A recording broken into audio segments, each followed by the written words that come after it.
Hello students, आज के इस वीडियो में हम देखेंगे मिरर फार्मूला। मिरर फार्मूला जो होता है दर्पण का जो सूत्र होता है उसका यहाँ पे हम निगमन करेंगे, उसको सिद्ध करेंगे कि कहाँ से वो आता है। ठीक है, तो आइए स्टार्ट करते हैं।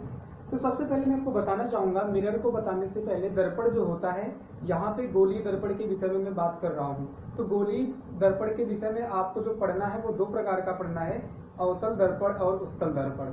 अवतल दर्पण को इंग्लिश में कॉन्केव मिरर कहते हैं और हिंदी में कॉन्वेक्स मिरर कहते हैं। तो दोनों दर्पण के लिए जो फॉर्मूला आता है 1/f बराबर 1/v प्लस 1/u, ये दोनों दर्पण के लिए ही होता है। तो किसी भी दर्पण का यहाँ पे यूज करके आप फॉर्मूला को सिद्ध कर सकते हैं। तो आइए मैं भी कोई भी दर्पण ले लेता हूँ और आपको बताता हूँ किस प्रकार से आपको इसको प्रूव करना है।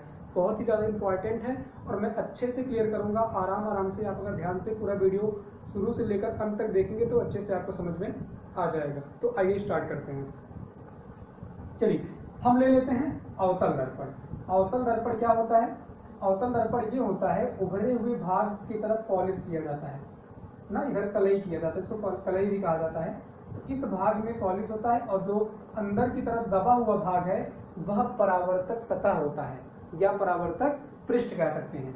और यह जो होता है इसे कहते हैं प्रिंसिपल एक्सिस। इसे क्या कहते हैं? Principal axis. हिंदी में कहते हैं मुख्य अक्ष। और प्रिंसिपल एक्सिस जहां पे दर्पण को बीच में कट करता है इसको कहते हैं पी, पोल। पोल का मतलब होता है ध्रुव। क्या होता है? इसको कहा जाता है ध्रुव और इसको कहा जाता है प्रिंसिपल एक्सिस या मुख्य अक्ष। ठीक है ना? बहुत ज्यादा डिटेल में मैं यहाँ पे आपको नहीं बताऊंगा क्योंकि यहाँ पे मैं प्रूफ करवा रहा हूँ, लेकिन जितना आपके लिए आवश्यक है उतना मैं आपको बता देता हूँ। ठीक, यहाँ पे होता है फोकस, ठीक है, और यहाँ पे होता है सेंटर ऑफ कर्वेचर या इसको कहते हैं वक्रता केंद्र। क्या कहते हैं? वक्रता केंद्र। और इसको कहते हैं फोकस। ध्रुव और फोकस के बीच की दूरी को फोकस दूरी कहते हैं और ध्रुव और वक्रता केंद्र के बीच की दूरी को वक्रता त्रिज्या कहते हैं, रेडियस ऑफ कर्वेचर कहते हैं। ठीक, इनको फोकल लेंथ मान लीजिए यहाँ से यहाँ तक की डिस्टेंस f है, ठीक है, और ये डिस्टेंस इस डिस्टेंस के इक्वल होता है, तो ये भी f हो जाएगा। ठीक, अगर यहाँ से यहाँ तक की बात की जाए तो 2f हो जाएगा। यहाँ तक क्लियर है? ठीक है। अब यहाँ पे एक ऑब्जेक्ट रखा जाता है, इस मिरर के फ्रंट पे मैं एक ऑब्जेक्ट रखता हूँ। ठीक, मैंने यहाँ पे एक ऑब्जेक्ट रख दिया है, तो इस ऑब्जेक्ट से रेज निकलेंगे, रेज किरणें। इस ऑब्जेक्ट से मुख्य अक्ष के समांतर एक किरण निकलती है और वह जाकर टकराती है किससे? जो मिरर है, जो दर्पण है, दर्पण से जाकर के टकराती है। तो जब दर्पण से टकराती है तो उस सतह से परावर्तन होता है इसका। और प्रकाश के किरणों का एक नियम होता है कि मुख्य अक्ष के समांतर जाने वाली प्रकाश किरणें फोकस से होती हुई आगे निकल जाती हैं। तो ये मुख्य अक्ष के समांतर गई है, यहाँ से परावर्तित होकर के फोकस से होती हुई क्या होगी? आगे निकल जाएगी। ये प्रकाश के नियम, यहाँ पहला नियम हो गया ना किरणों का।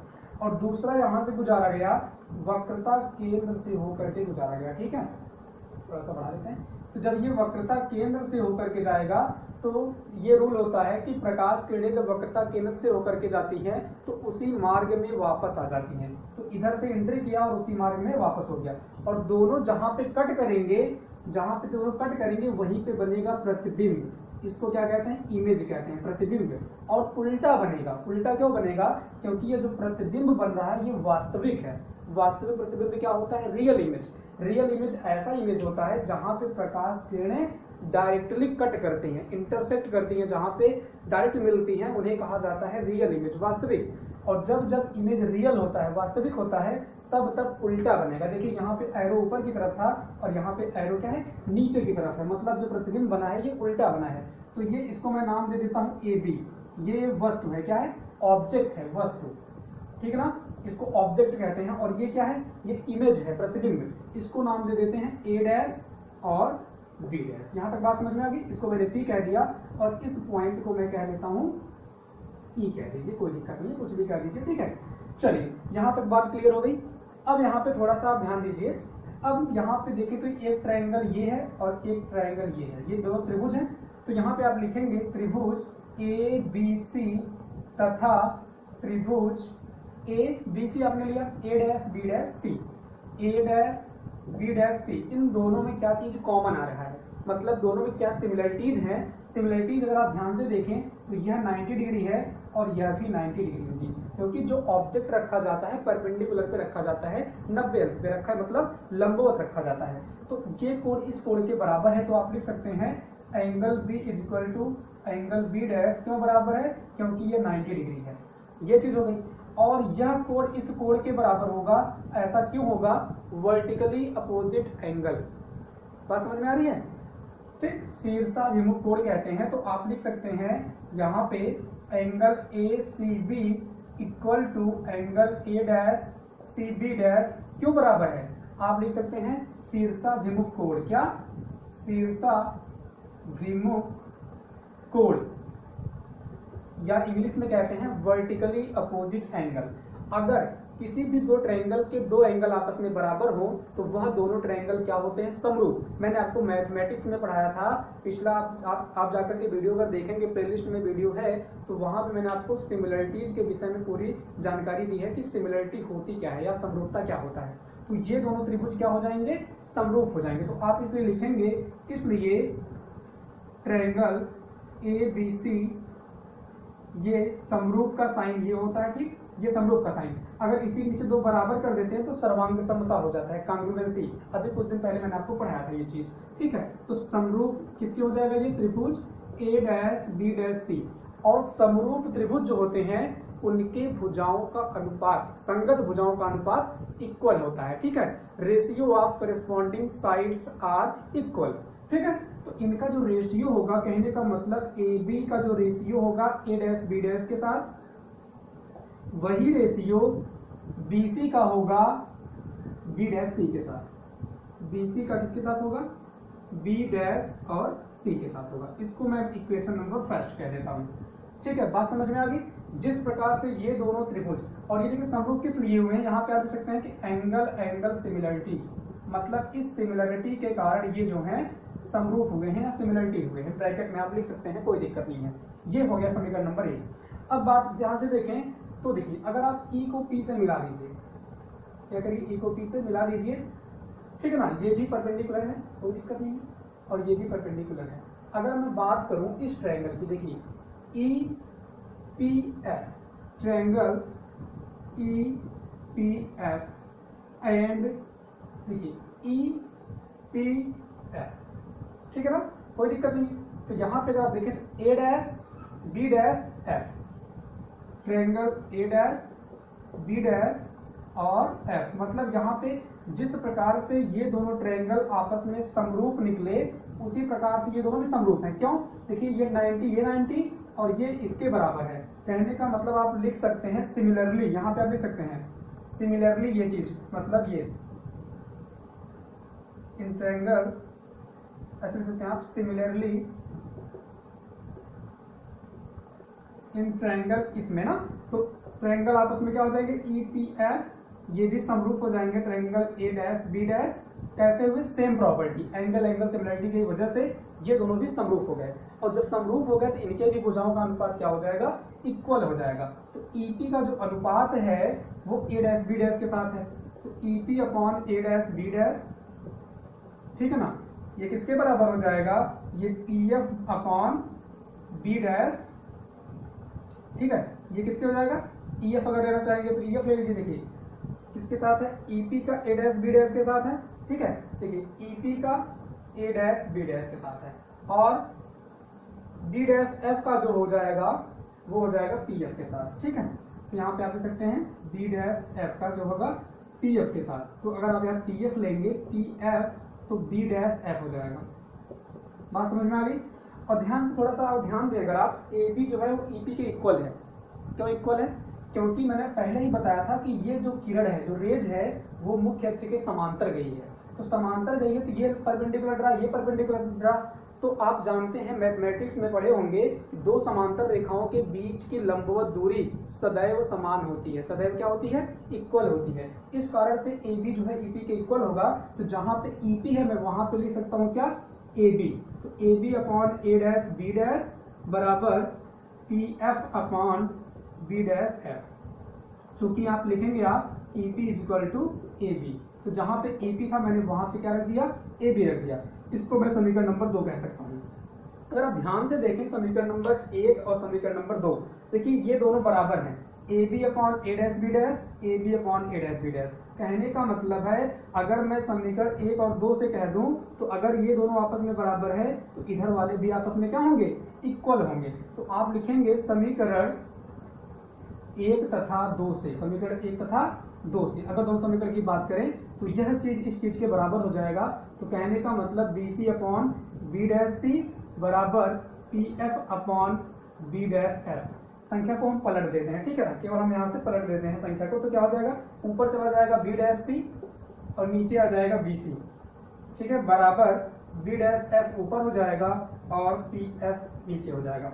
भाई दोनों पक्षों को पलट सकते हैं, कोई दिक्कत नहीं, मान में कोई भी अंतर नहीं होगा। अब सबका हमको मान रखना है ना, देखिए मान कैसे रखेंगे आप। जैसे कि यहाँ पे बी डैश सी है, यहाँ से देखिए बी डैश सी कहाँ पर है, देखिए बी डैश सी। तो बी डैश सी को हम क्या लिख सकते हैं, ध्यान समझिएगा। यहाँ पे बी डैश सी है, इसको हम क्या लिख सकते हैं, इसको हम ये चीज लिख सकते हैं ना, यहाँ पे देखिए इसको अगर आप कह दीजिए पीसी, कह सकते हैं यहाँ से यहाँ तक की डिस्टेंस कितना है, पीसी है। तो जहां पर बी डैश सी है मतलब इस डिस्टेंस के विषय में हमको लिखना है, ध्यान समझिएगा, ठीक है ना, इसके विषय में। इसको मैं लिख सकता हूँ पीसी माइनस पीबी डैश, कोई दिक्कत नहीं, पीसी में से पीबी डैश घटाएंगे तो यही तो आएगा ना। तो आप लिखेंगे PC minus P B dash, कोई दिक्कत नहीं है। अब बीसी क्या लिख सकते हैं, देखिए बीसी कहाँ, बीसी यहाँ पे है, तो बीसी को हम लिख सकते हैं बीपी माइनस, बीसी को लिखना है बीसी की जगह, हाँ पीबी माइनस पीसी, कोई दिक्कत नहीं है, बराबर। जहां पे बी डैश एफ है, बी डैश एफ मतलब ये चीज है, तो बी डैश एफ को लिख सकते हैं पी बी डैश, देखिए पी बी डैश और माइनस पी एफ, और पी एफ जो नीचे वाला है मैं पी एफ को वैसे ही लिख देता हूँ। ये चीज समझ में आया कि नहीं भाई, देखिए ध्यान समझिए एक बार फिर से, बी डैश सी है, देखिए बी डैश सी को मैं लिख सकता हूँ क्या, पीसी माइनस पीबी डैश, बचेगा यही चीज, तो इसके प्लेस पे इतना लिखा जा सकता है। उसी प्रकार से इसके प्लेस पे इतना, इसके प्लेस पे इतना, और पीएफ को मैं वैसे ही लिख देता हूँ, कोई दिक्कत नहीं है। अब सबका मान रखते हैं, देखिए पीसी का मान क्या है, पीसी यहाँ से यहाँ तक है, देखिए पीसी होता है क्या यहाँ पे ना, मैंने बताया कि ये एफ है, ये भी एफ है, तो एफ एफ मिला के 2f हो जाएगा, मतलब यहाँ से यहाँ तक की डिस्टेंस 2f है। और इधर की जो साइन होती है वो निगेटिव होती है, इसको भी साइन में थोड़ा साइन कन्वेंशन थोड़ा सा इसके पहले आप पढ़े होंगे ना, अभी मैं थोड़ा सा बता देता हूँ। इधर की जितनी भी दूरियां होंगी सभी माइनस में होंगी, निगेटिव, तो आप लिखेंगे माइनस पीसी की जगह पे माइनस 2f। और पीबी डैश कितना लिखेंगे, देखिए पीबी डैश क्या है, देखिए ये चीज क्या है, ये प्रतिबिंब है, और ध्रुव से प्रतिबिंब की दूरी मान लेते हैं क्या, v, स्मॉल v मानते हैं, और वस्तु की दूरी मानते हैं स्मॉल u। तो कहने का मतलब यहाँ से यहाँ तक की दूरी स्मॉल u है, ठीक है, और यहाँ से यहाँ तक की जो दूरी है स्मॉल v है, ध्रुव से इसकी दूरी, ठीक है ना। चलिए अब यहाँ पे मैं लिख सकता हूँ क्या, अब माइनस यहाँ पहले से ही है और इधर की डिस्टेंस माइनस होगा, तो ये हो जाएगा माइनस u, ब्रैकेट लिख देते हैं, अपॉन बीपी क्या है भाई, बीपी का मतलब ये चीज मैंने अभी बताया u, सॉरी यहाँ पे v होगा ना, ये पीवी डैश है तो यहाँ पे v हो जाएगा, ठीक है। अब बीपी क्या हो जाएगा, u हो जाएगा माइनस u, और माइनस पीसी, पीसी क्या है मतलब यहाँ से यहाँ तक है एफ मिला के 2f, तो कहने का मतलब माइनस 2f, ब्रैकेट में लिखेंगे, बराबर पीबी डैश। अब देखिए पीबी डैश यहाँ से यहाँ तक है, तो पीबी डैश मैंने अभी बताया ये प्रतिबिंब है, प्रतिबिंब की दूरी v है, तो माइनस v, और माइनस पीएफ, पीएफ का मतलब एफ है केवल, तो माइनस एफ हो जाएगा, ब्रैकेट में माइनस एफ, ठीक है, अपॉन पीएफ को क्या करेंगे, पीएफ वही चीज है, कहने का मतलब माइनस एफ। अब इसको सॉल्व करते हैं, देखिए minus 2f minus minus plus हो जाएगा v, और नीचे हो जाएगा minus u minus minus plus 2f, और ये हो जाएगा minus b minus minus plus f हो जाएगा, और नीचे हो जाएगा माइनस f, कोई दिक्कत नहीं है। चलिए अब इसका इसमें गुणा कर देते हैं, बात एक ही है, गुणा कर दीजिए, देखिए इसका इसमें गुणा करेंगे तो क्या हो जाएगा माइनस 2f स्क्वायर और प्लस माइनस माइनस vf हो जाएगा।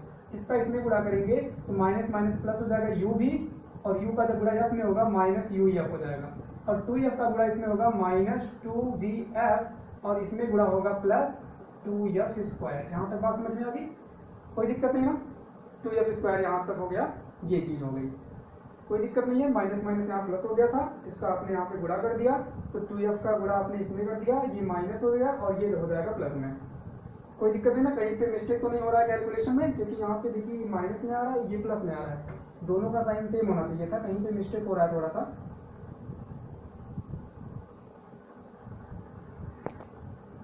यहाँ पे जो है माइनस जो हो गया, यहाँ पे माइनस नहीं होना चाहिए। देखिए जब ये इसका गुणा माइनस के साथ होगा, देखिए माइनस है ना, ये माइनस माइनस प्लस हो जाएगा, यहाँ पे थोड़ा सा मिस्टेक है ना, minus minus plus 2f square और प्लस माइनस माइनस bf, अब सही है। अब ये दोनों देखिए कैंसिल हो जाएंगे, कट गया, कोई दिक्कत नहीं है। अब यहाँ पे थोड़ा सा इसको आप कैलकुलेशन कर लीजिए। देखिए ये जो निगेटिव वाली चीजें हैं, अब आप प्लस माइनस आपको करना है। देखिए ये vf है, ये uv है, ये uf है, ये 2vf है। तो यहाँ पे देखिए ये vf, ये 2vf को इधर करेंगे तो 2vf और ये माइनस vf है और बराबर uv माइनस uf, ठीक है। तो 2vf में से एक vf घटेगा तो कितना बचेगा, vf बचेगा, और इधर कितना बचेगा, uv माइनस uf। अब क्या करिए आप, दोनों पक्षों में uvf से भाग दे दीजिए, uvf और uvf। देखिए vf से कटेगा, uv से कटेगा और uf से कटेगा। यहाँ से 1 अपॉन क्या बचेगा, 1 अपॉन u बच रहा है ना, 1 अपॉन u इधर बचेगा, बराबर यहाँ से क्या बच रहा है, 1 अपॉन v बच रहा है, 1 अपॉन f बच रहा है, ठीक है, और माइनस यहाँ से क्या बच रहा है, 1 अपॉन v बच रहा है, ठीक है ना। अब क्या करिए, अब आप 1 अपॉन v को इधर करेंगे तो 1 upon u minus 1 upon v बराबर 1 अपॉन f।